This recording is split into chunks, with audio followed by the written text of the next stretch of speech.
சங்க இலக்கியம் முத்துக்களாலும் மணிகளாலும் நிறைந்த ஒரு பெரும் குவியல். அந்த குவியலிலிருந்து ஒரு குறிஞ்சித்திணை பாடலை இன்று பார்க்க போகிறோம். இந்த பாடல் குறுந்தொகையிலே இடம்பெற்றிருக்கிறது. புணர்தலும் புணர்தல் நிமித்தமும் என்ற குறிஞ்சித்திணையின் உரிப்பொருளில் புணர்தல் நிமித்தத்தை முகன்மைப்படுத்தி எழுதப்பெற்ற இந்த பாடல் பிற்காலத்தில் திருவிளையாடல் புராணத்திலும் சேர்க்கப்பட்டிருக்கிறது. அதனாலேயே இது தமிழகம் முழுவதும் பரவிச் சிறந்த ஒரு பாடல். கொங்குதேர் வாழ்க்கை அஞ்சிறை தும்பி காமம் செப்பாது கண்டது மொழிமோ, பயிலியது கெழிய நட்பின் மயிலியல் செறியிற்று அறிவை கூந்தலின் நறியவும் உளவோ நீ அறியும் பூவே. இறையனார் இயற்றிய இந்த பாடல் புணர்ச்சியின் நடுவிலே இடையிலே காதலியுடைய நாணத்தை களைவதன் பொருட்டு தலைவன் அவளுடைய மெய் தொட்டு பழகி அவளை அந்த நாணத்திலிருந்து விடுவித்து அந்த புணர்ச்சியை தொடர்வதற்கான பாடலாக இது விரிந்திருக்கிறது.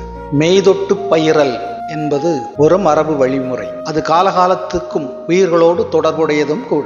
மலர்களிலே இருக்கிற மனமிகுந்த தேனை தேடி தேடியே வாழ்க்கை முழுவதும் வாழ்ந்து கொண்டிருக்கிற அஞ்சிறை தும்பியை அழைக்கிறான் தலைவன். தும்பி, நான் ஒன்று கேட்கிறேன். அதற்கு உன்னுடைய விருப்பத்தையோ என்னுடைய விருப்பத்தையோ விடையாக சொல்லாமல் இந்த பரப்பெங்கும் பறந்து பறந்து இந்த மலைச்சாரல் முழுவதும் நிறைய பூக்களை பார்த்திருக்கிறாய். அப்படி நீ கண்ட உண்மையைத்தான் இதற்கு விடையாக சொல்ல வேண்டும், சொல்வாயா என்று கேட்கிறார். அந்த தும்பியும் சரி என்று சொல்லி இருக்கும் போது அதனால் அந்த பாடல் தொடர்கிறது.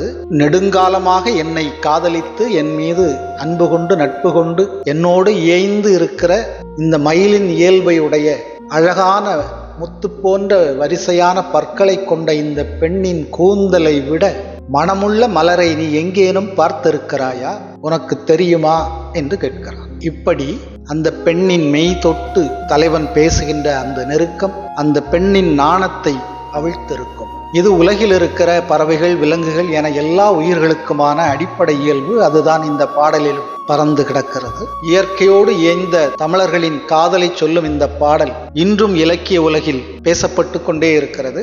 இந்த பாடலை பற்றி உங்களுடைய கருத்துக்கள் ஏதேனும் இருந்தால் கீழே பகிருங்கள். இது போன்ற சங்க இலக்கிய பதிவுகளுக்கு நாஞ்சில் குறுந்தொகை சேனலை சப்ஸ்கிரைப் செய்து கொள்ளுங்கள். தொடர்ந்து ஆதரவு தாருங்கள். நன்றி.